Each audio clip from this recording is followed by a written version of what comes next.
Muy bien, hermano. Gracias a todos por pasar este tiempo conmigo y estudiando la palabra de Dios. Seguimos estudiando una porción de la profecía de Isaías. Isaías nos enseña, nos provee una plataforma para entender mucho de las profecías del Antiguo Testamento. Para entender la forma de hablar, las razones, los argumentos que hacen los profetas que escribieron como los mayores y tanto ellos como también los menores usan los después, usan mucho del lenguaje de Isaías y los argumentos. Y aquí en capítulo 10, donde tenemos el tema de hoy, en capítulo 10 mayormente, aunque vamos a comenzar en capítulo 9, pero aquí vamos a ver la majestad de Jehová, su forma de juzgar entre las naciones y la manera que Él usa una nación para castigar a otra.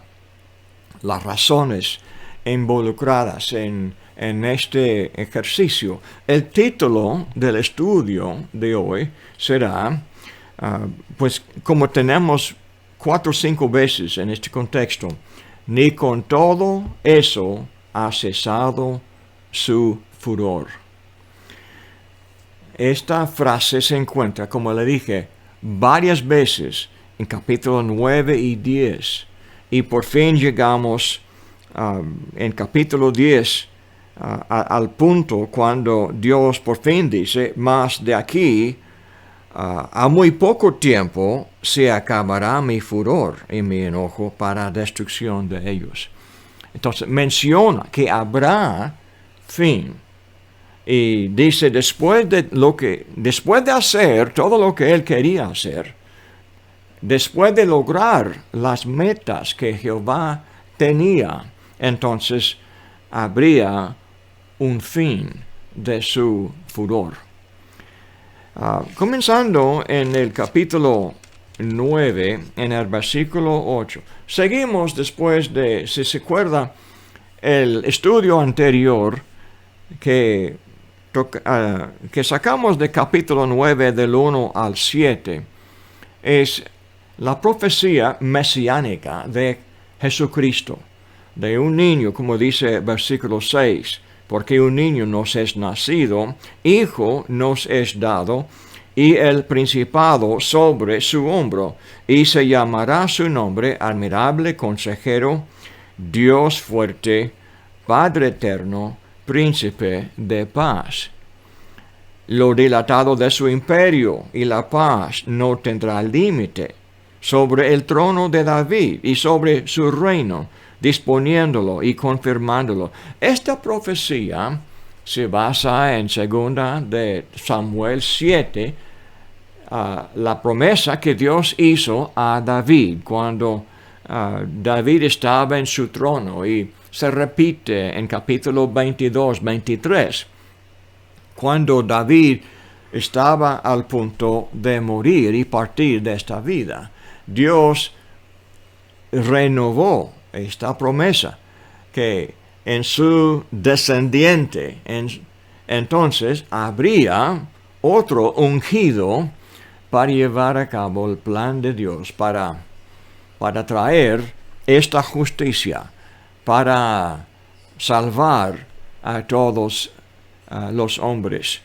Entonces, en capítulo 9 comienza el capítulo hablando de este tiempo en el futuro, cuando Dios iba a enviar su luz, comenzando en Galilea. Y por supuesto Jesús comenzó en Galilea. Y entonces tenemos esta esperanza, pero volvemos en versículo 8 al presente, a la actualidad, cuando el tiempo de Isaías podían ellos anticipar el gozo, las buenas noticias de la justicia de Dios en el futuro. Pero mucho tenía que pasar antes, porque en los días de Isaías, Israel no estaba listo para participar en el plan de Dios. Estaba al punto de ser castigado por su rebeldía, por su altivez, por su arrogancia, por su soberbia. Entonces, el patrón que vamos a encontrar es que Dios les iba a castigar severamente, dejando muy pocos, un remanente muy pequeño iba a quedarse de los descendientes de David, solo un tronco, y de este tronco, capítulo 11, saldría un vástago. Habla de cortar el árbol, cortar y dejar todo caer. Entonces, en capítulo 9, 8, vamos a comenzar leyendo y podemos añadir un poco de los paralelos con Amós. Acuérdense, hermanos, que Isaías se encuentra en la temporada cuando Dios estaba al punto de castigar a la nación del norte, Israel, las 10 tribus que se separaron después de la muerte de Salomón. Y Dios iba a llevarles a ellos cautivos. En esta misma temporada tenemos el trabajo de Miqueas, un poco antes. Tenemos el trabajo de Oseas. Tenemos el trabajo también de Amós. Entonces estos 4, 2 mayores y 2 menores, se encuentran en esta temporada, un mayor y 3 menores, según la parte donde se encuentran las profecías. Entonces, Miqueas trabajaba en el sur, al lado de Isaías, al lado de Ezequías, el rey. Ahora, Oseas trabajaba en el norte, con la nación que Dios iba a llevar cautivo. Y también Amós, aunque Amós fue de Judá, Dios le envió al norte para proclamar su mensaje a esta nación rebelde. Entonces, vamos a comenzar leyendo en Isaías 9, 8. El Señor envió palabra a Jacob y cayó en Israel. Y la sabrá todo el pueblo, Efraín y los moradores de Samaria, que con soberbia y con altivez de corazón dicen. Acuérdense, Israel es el nombre de la nación de las 10 tribus del norte. La tribu dominante de ellos era la tribu de Efraín. Esta tribu fue la tribu de los príncipes de ellos. Entonces la nación muchas veces se llama por el nombre de Efraín. Y también encontramos Samaria. Samaria fue la capital de la nación, la ciudad que construyó Omri, el papá de Acab. Cuando él venció al rey antes de él, destruyó la capital anterior y construyó Samaria. Ahora esta es un sinónimo de la nación de Israel. Ahora describa a ellos como una nación de soberbia y de altivez de corazón. Dios les amenazaba, les predicaba por medio de Oseas, por medio de Amós, por medio también de Isaías. Dice, pero ellos responden, dicen, el versículo 10, los ladrillos cayeron, pero edificaremos de cantería. Cortaron los cabraícos, pero en su lugar pondremos cedros. Entonces, esto es la actitud de rebeldía de ellos.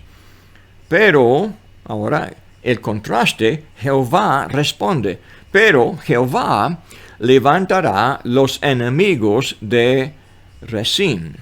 Rezín, rey, contra él, y juntará a sus enemigos de los sirios. Okay. Tenía, aunque había en capítulo 7 alianza entre Israel y Siria en contra de Judá, eran los sirios enemigos de Israel.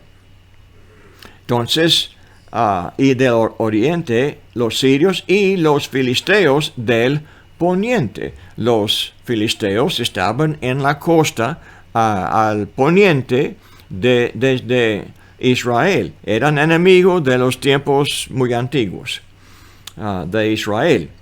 Entonces Dios dice, iba a levantar a ellos, iba a darles poder para pelear y afligir a Israel. Entonces dice, y a la boca llena devorarán a Israel. Podemos ver a ellos como león, con boca llena, después de morderles. Dice, ahora, la frase que vamos a ver repetida varias veces, ni con todo eso ha cesado su furor, sino que todavía su mano está extendida. La mano de Dios extendida en juicio, levantando a estas naciones en contra de Israel, dice, devorarán con boca llena, dice, pero ni con todo eso. Esto no es el fin, habrá más, dice.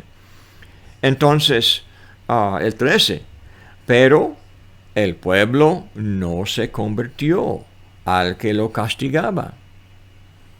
Esto es el mensaje clásico de Isaías. Dios les juzgó, ellos no se arrepintieron, no se convirtió al que lo castigaba, ni buscó a Jehová de los ejércitos. Este lenguaje se encuentra en Amós. Vamos a leer un poco de Amós ahora.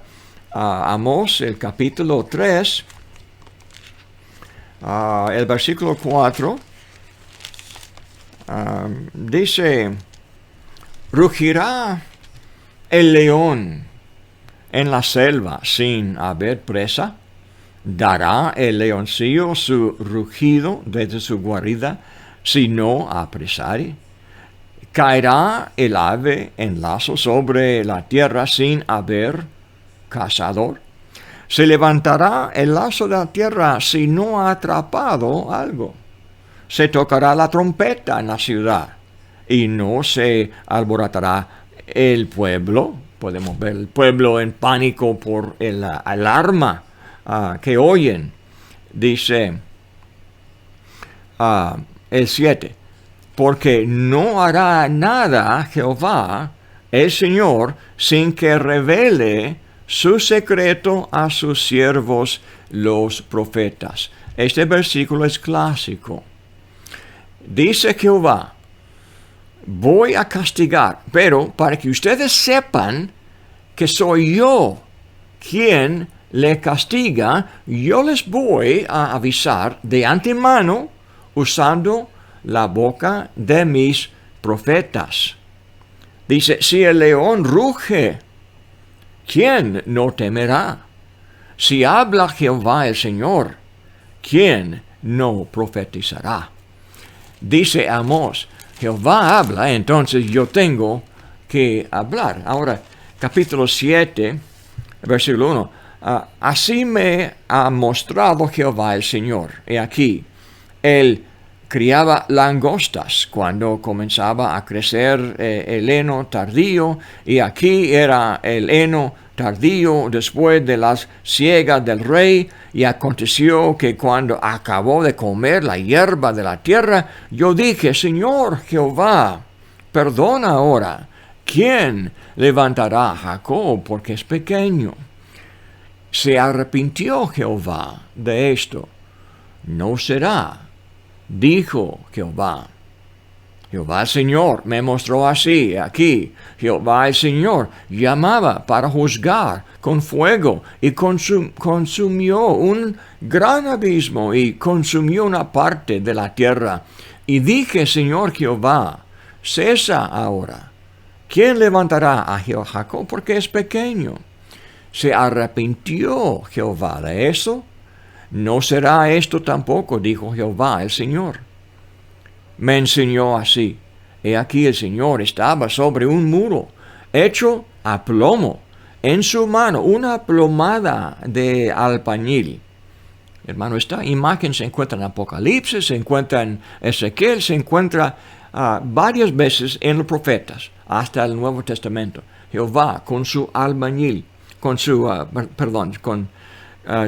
plomo del albañil. Y dice, he aquí, yo pongo plomada de albañil en medio de mi pueblo Israel. No lo toleraré más. Cuando Dios hace la medida, juzga, si están derechos o no están derechos, entonces, o les salva, los protege, o los condena y los contesta.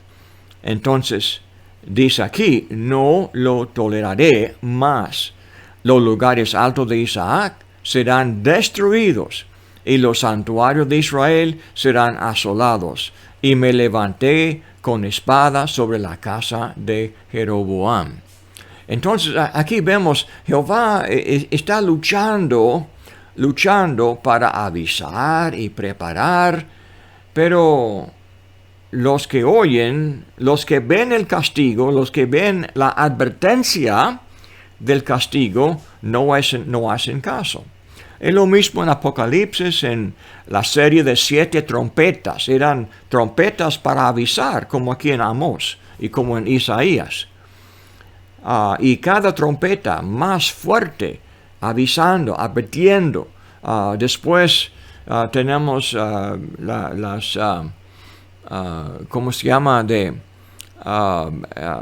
Las ollas del furor de Dios que Dios iba a derramar sobre ellos adelante en el libro de Apocalipsis. No me acuerdo de la palabra. Pero también en los sellos, los 7 sellos. Cada sello con un drama más fuerte, un aviso, advertencia más fuerte. Aquí en Isaías estamos leyendo, Dios los castigó, pero eso no es suficiente, iba a castigar aún más. Dice en el versículo 14, y Jehová cortará de Israel cabeza y cola, rama y caña en un mismo día. El anciano y venerable de rostro es la cabeza, y el profeta que enseña mentira es la cola. Cabeza y mentira. ¿Quién es la cola? Es el profeta. De todos modos, porque él estaba enseñando mentira. Entonces, no hay justicia, no hay honestidad, no hay fidelidad a Dios. El 16, porque los gobernadores de este pueblo son engañadores y sus gobernantes o sus gobernados se pierden. Por tanto, el Señor no tomará contentamiento en sus jóvenes, ni de sus huérfanos y viudas tendrá misericordia, porque todos son falsos y malignos, y toda boca habla despropósitos. Ni con todo esto ha cesado su furor, sino que todavía su mano está extendida. Segunda vez repite la misma frase. Jehová quería estar contento con los jóvenes, con las viudas, con los huérfanos. Quería, pero con tanta falsedad, todos falsos, tanto engaño. Dice, no puedo más, no puedo soportarlo más, tengo que derramar el furor. Entonces el 14 o 16 dice, 18, porque la maldad se extendió como fuego, cardos y espinos devorará, y se encenderá en lo espeso del bosque, y serán alzados como remolinos de humo. Podemos imaginar remolino de humo, podemos ver un fuego, podemos imaginar este fuego quemando y destruyendo cardos, espinos. Ahora el bosque se consume del fuego y el humo asciende como remolinos. Por la ira de Jehová de los ejércitos, Jehová tiene sus ejércitos. Los hombres, los servidores de Jehová, los seguidores de Jehová, no tenían que temer a sus enemigos. No tenían que juntar ejército como hizo el rey Saúl en contra de la voluntad de Jehová. No fue necesario, pero el pueblo no tenía confianza en Jehová y buscaba al rey para que él se juntara o para que él juntara un ejército. La verdad es que Jehová tiene sus propios ejércitos, por supuesto, y por eso se llama Jehová de ejércitos, de los ejércitos, porque él podía usar los ejércitos de otros y hacerles cumplir su voluntad. Dice, por la ira de Jehová de los ejércitos se oscureció la tierra, y será el pueblo como pasto de fuego. La imagen del juicio de Dios se expresa, hermanos, aquí y varias veces en otras profecías. El cielo se oscurece. Llega la oscuridad cuando se acerca el ejército. En este caso es el cielo se oscura por causa del humo, del fuego. En otras ocasiones es el polvo de un gran ejército a caballo pasando por la tierra seca, asciende el polvo y bloquea la luz del sol, y la luz llega a estar negro el sol y la luna por la noche como de sangre. Y entonces esto es advertencia del día de Jehová. Este lenguaje así comienza: se oscureció la tierra y será el pueblo como pasto de fuego, y el hombre no tendrá piedad de su hermano. Cada uno hurtará a la mano derecha y tendrá hambre. ¿Ok?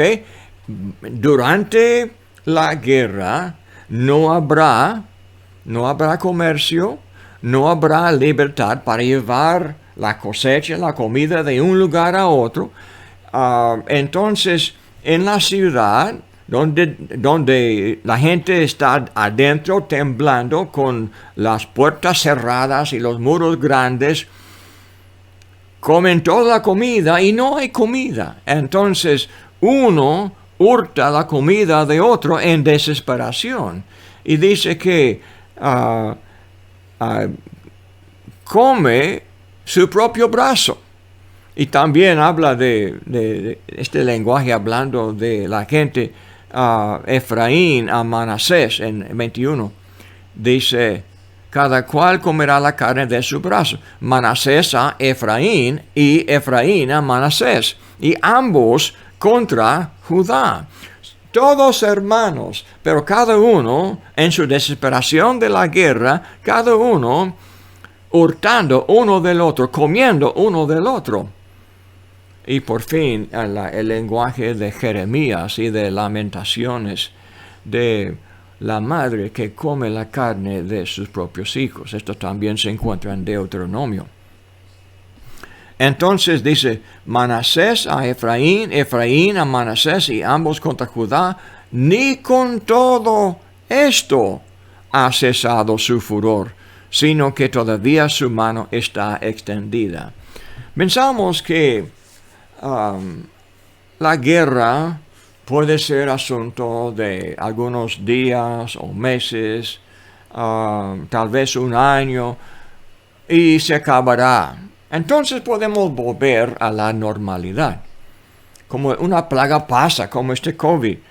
Sufrimos un rato y después, por fin, se acabó el furor de Jehová, podemos decir. Entonces, volvemos a la normalidad.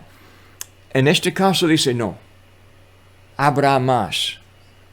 La guerra puede extenderse más y más y más. Y uno pregunta, ¿cuándo cesará? ¿Cuándo habrá fin?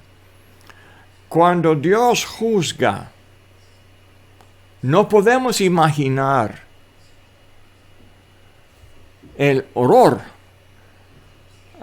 lo terrible que puede pasar durante la guerra. La guerra, hermanos, es muy fea. Muy pocos de nosotros hemos experimentado guerra. Muy pocos han visto la matanza y los cuerpos de los muertos en las calles, y a veces lo vemos en las películas y no es real, no es verdadero. O vemos tal vez en el noticiero,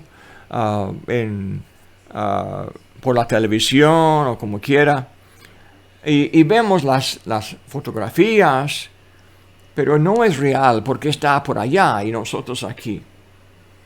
Hermanos, estas guerras que Dios menciona, como va a mencionar en capítulo 10, será como la destrucción de Madián. No habrá, pero muy pocos sobrevivientes. Es lo que Isaías prepara a ellos para meditar. Un remanente muy pequeño, muy pocos sobrevivientes. Así es la seriedad del furor de Dios. No podemos, hermanos, imaginar el concepto del infierno que Jesús enseñaba. Jesús enseñaba, el castigo de Dios será como el lloro y el llanto y el crujir de dientes, en donde el gusano no muere y el fuego no se apaga. Este lenguaje sale de a Isaías. Adelante, vamos a ver. Jesús usaba este lenguaje para enseñar a nosotros del castigo eterno del infierno. Pero está ahora en este contexto de una guerra temporal, de un castigo temporal, aunque horrible. Capítulo 10 comienza. Entonces, en este contexto, hay de los que dictan leyes injustas y prescriben tiranía para apartar el juicio a los pobres y para quitar el derecho a los afligidos de mi pueblo, para despojar a las viudas y robar a los huérfanos. Hermanos, yo creo que nosotros aquí en Estados Unidos y ustedes en Chile y otros países de Sudamérica han visto de cerca la tiranía de gente que tienen poder. Si damos mucho poder a un grupo de hombres, tarde o temprano van a abusar de su poder y van a hacer leyes injustas. Por eso, aquí en nuestro país hemos tenido una constitución para limitar esta posibilidad, pero si la gente no hace caso de sus propias leyes, es pura tiranía. Y vemos más y más de eso aquí. Pero Dios en el cielo juzga a los gobiernos y juzga a los gobernantes. Y Dios reconoce lo que es tiranía. Y Dios está preparado para juzgar a los tiranos. Y así habla. Porque ellos, dice, para apartar el juicio a los pobres y para quitar el derecho a los afligidos de mi pueblo, para despojar a las viudas. Despojo habla de lo que hace el ladrón o tal vez un soldado en la guerra que no hace caso, no tiene misericordia, no tiene piedad a las viudas, a los huérfanos, a los débiles, a los afligidos, y les roba.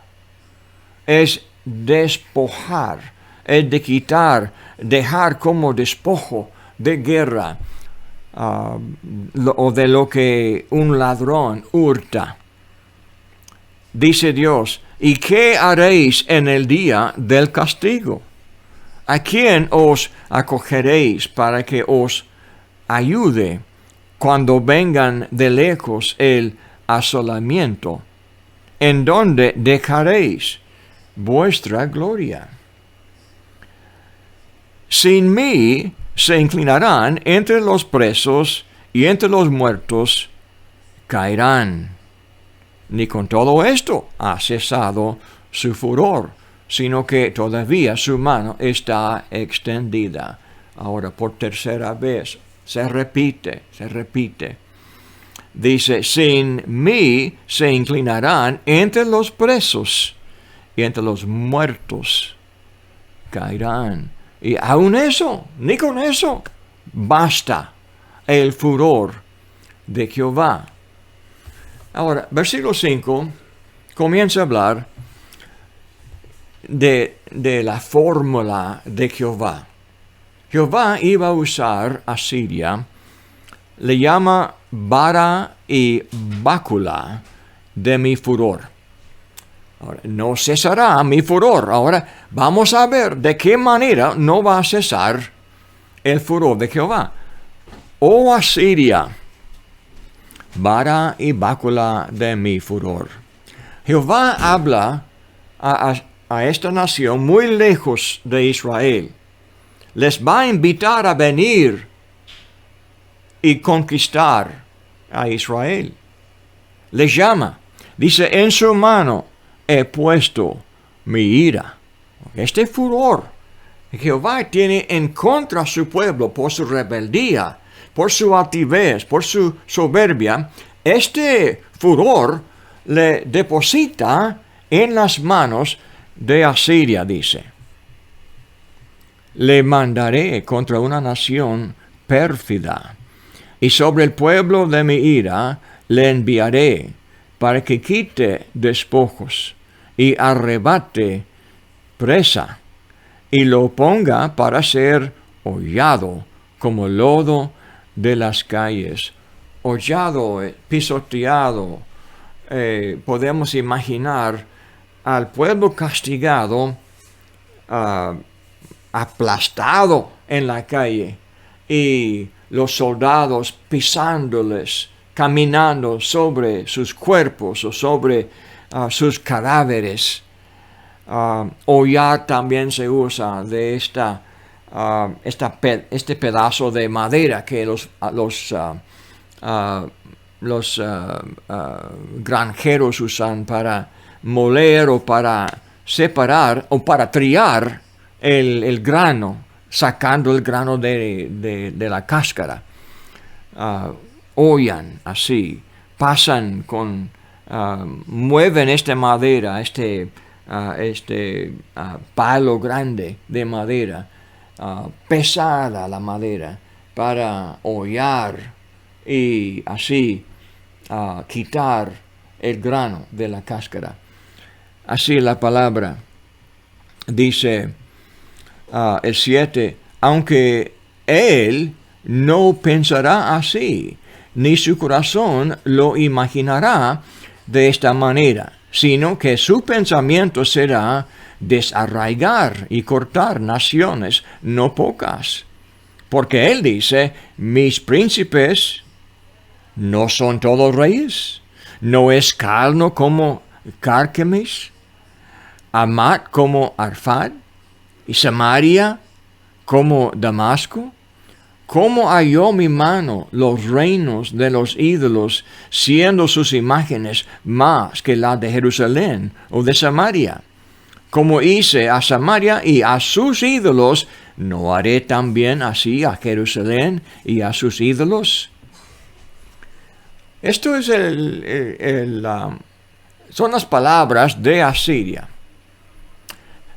Cuando dice Jehová, oh Asiria, vara y báculo de mi furor, en su mano he puesto mi ira, uno piensa, pues Dios envió a Jonás a Nínive de Asiria, y con este profeta les condenó y ellos se arrepintieron. Entonces, ¿qué dice Jehová aquí? ¿Envió otra vez un profeta como Jonás? No, esto no fue el punto. No dijo un profeta al rey de Asiria que ellos son servidores de Jehová ahora, y así invitándoles a ellos. No, él piensa, Dios así ha levantado a él en su poder y les ha dado a él la idea de salir a pelear y conquistar a las naciones vecinas de él, siguiendo más y más, acumulando poder.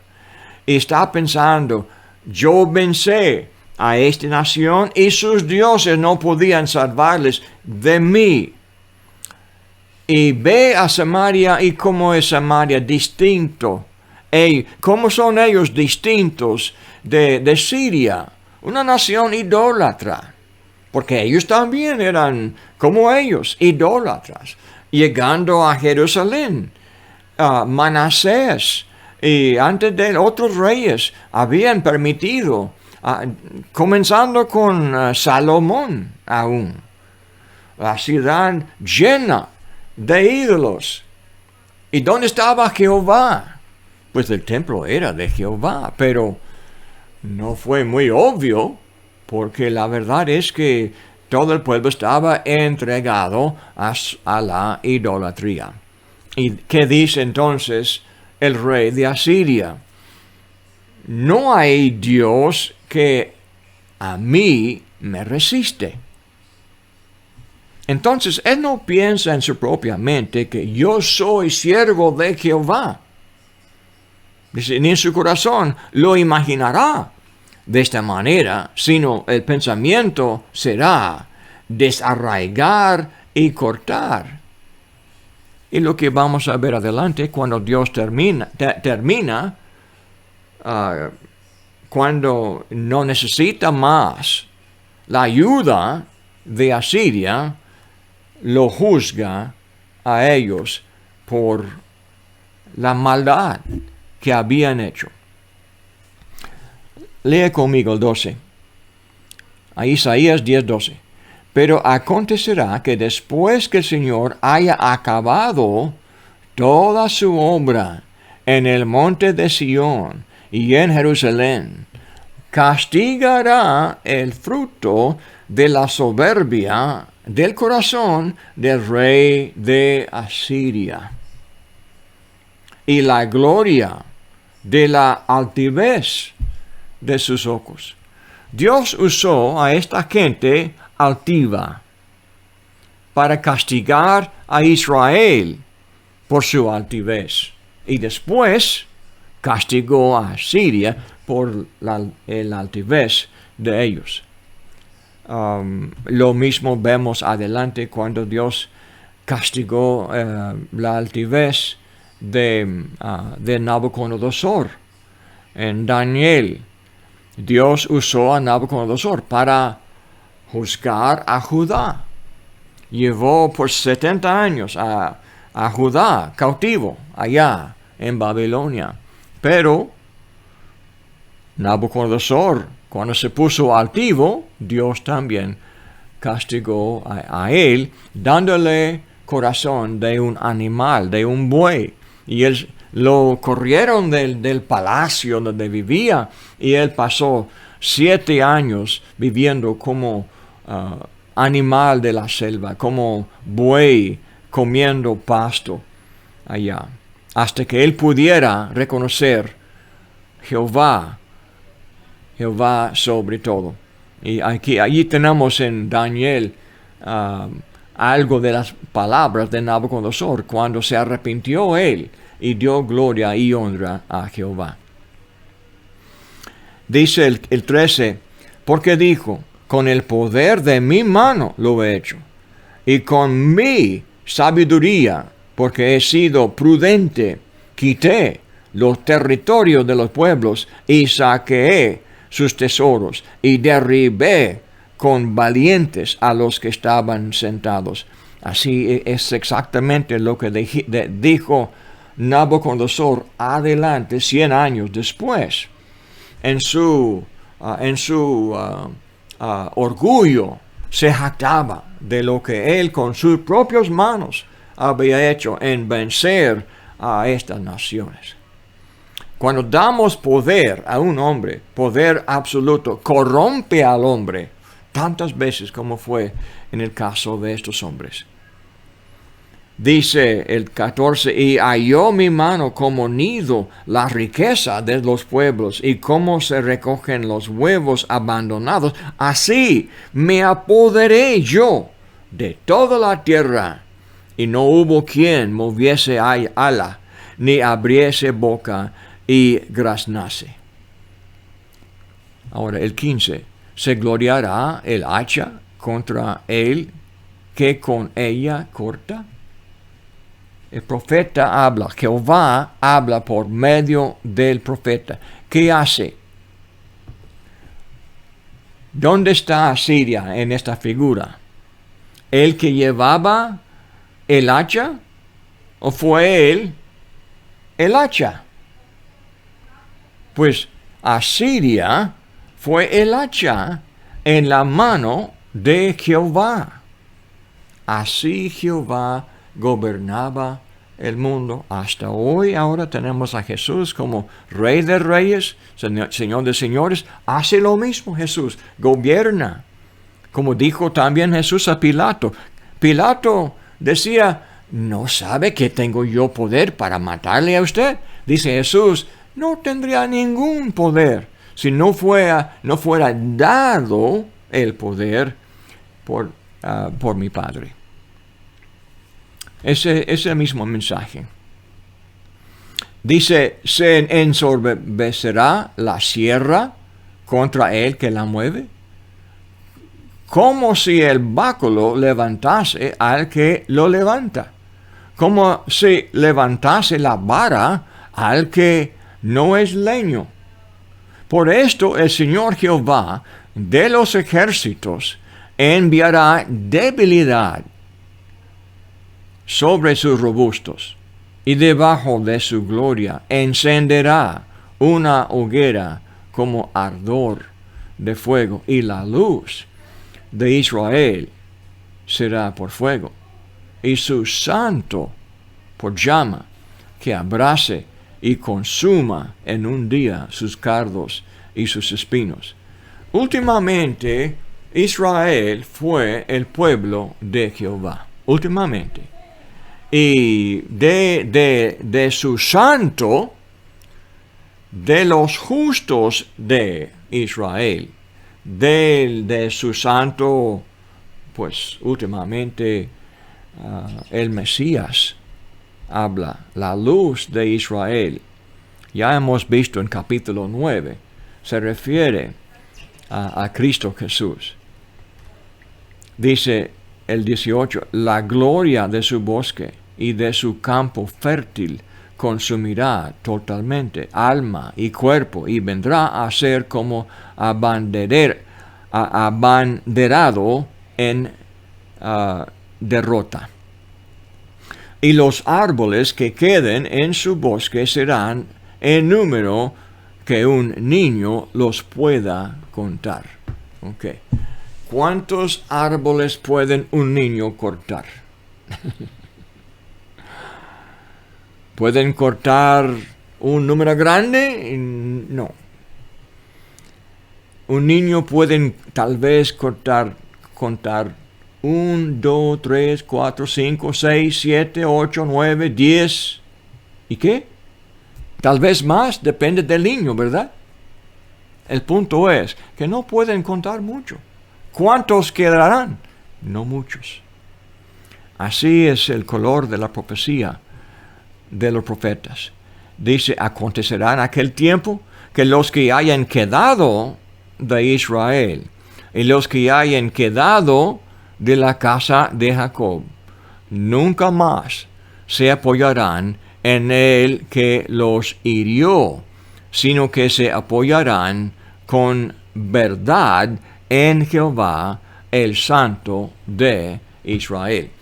Hermanos, este versículo es un ejemplo de muchos, en el cual Dios habla del Mesías en el futuro, del reino de Jesucristo y los ciudadanos de su reino, porque ellos serán los que van a apoyarse en Él con verdad, apoyándose en Jehová, el Santo de Israel.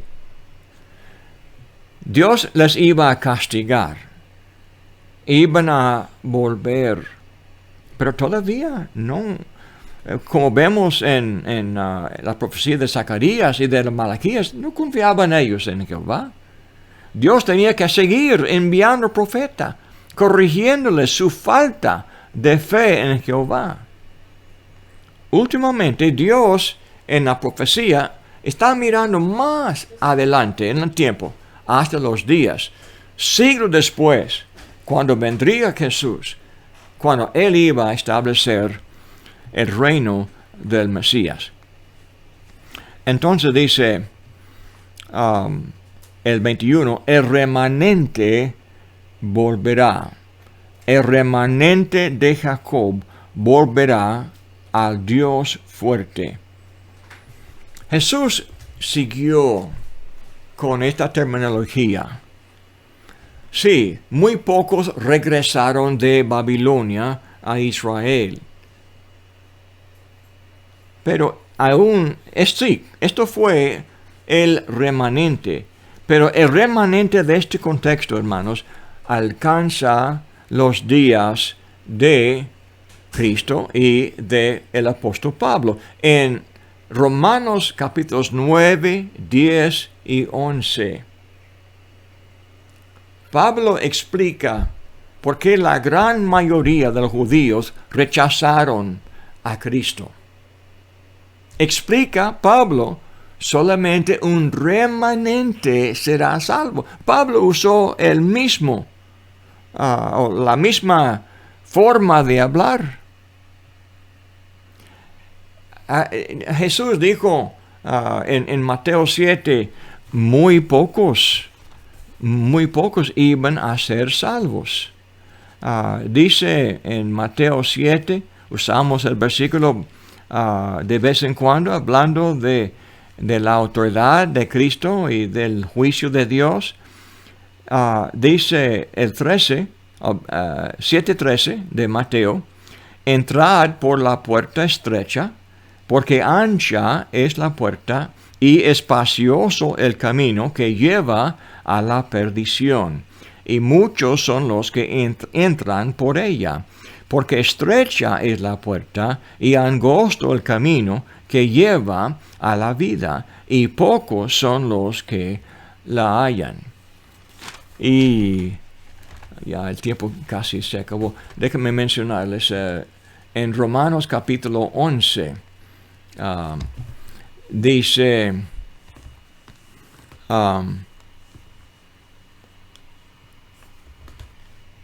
déjenme ver si le encuentro. Romanos, cuando habla el versículo 5, así también aún en este tiempo ha quedado un remanente escogido por gracia. Y si por gracia, ya no es por obras. De otra manera, la gracia ya no es gracia. El punto de hablar de obras y de gracia hace un contraste entre las obras de la ley de Moisés y la rebeldía de los incrédulos, de los judíos que no aceptaron a Jesús, confiando en las obras de sus tradiciones de la ley de Moisés. Pero se ponían rebeldes y dicen que somos el pueblo de Dios. Dice Pablo, no. Solamente un remanente, dice, escogido por gracia. Solamente ellos serían salvos. Ese es el lenguaje que tenemos aquí también. Aquí comienza este lenguaje. Entonces dice el 23, pues el Señor Jehová de los ejércitos hará consumación ya determinada en medio de la tierra. Por tanto, el Señor Jehová de los ejércitos dice así, pueblo mío, morador de Sión, Sión el templo, ¿verdad? El monte Sión, donde estaba el templo. No temas de Asiria, con vara te herirá, y contra ti alzará su palo a la manera de Egipto. Mas de aquí a muy poco tiempo se acabará mi furor y mi enojo para destrucción de ellos. Entonces dice, y levantará Jehová de los ejércitos azote contra él, como la matanza de Madián en la peña de Oreb, y alzará su vara sobre el mar como hizo por la vía de Egipto. Recuerda a ellos de la historia de Gedeón, y cuando los madianitas entraron allá en el valle de Cedrón, el valle de Jezreel. Entonces en este valle hubo la guerra, y Gedeón, y con el poder de Dios, mató sin número, camellos sin número, gente sin número, y los mataron todos en la peña de Oreb. Oreb, uno de los capitanes del ejército de los madianitas. Fue una matanza enorme y cuerpos en todas partes. Los mataron, y así sería la matanza de los asirios en el día del juicio de Dios en contra de ellos. Entonces, ¿a quién debe el escogido de Dios? ¿A quién debemos de temer? Mateo 10, versículo 28. No temer al hombre que puede matar al cuerpo y nada más puede hacer. Dice Mateo 10, dice,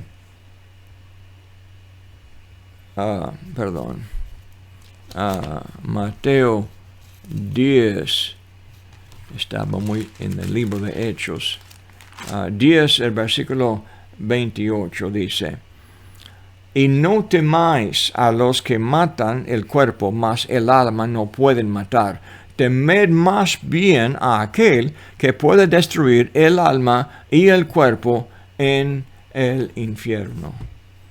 A él debemos de temer. Y lo que tenemos aquí después es una lista de ciudades pisoteadas por los asirios y todo el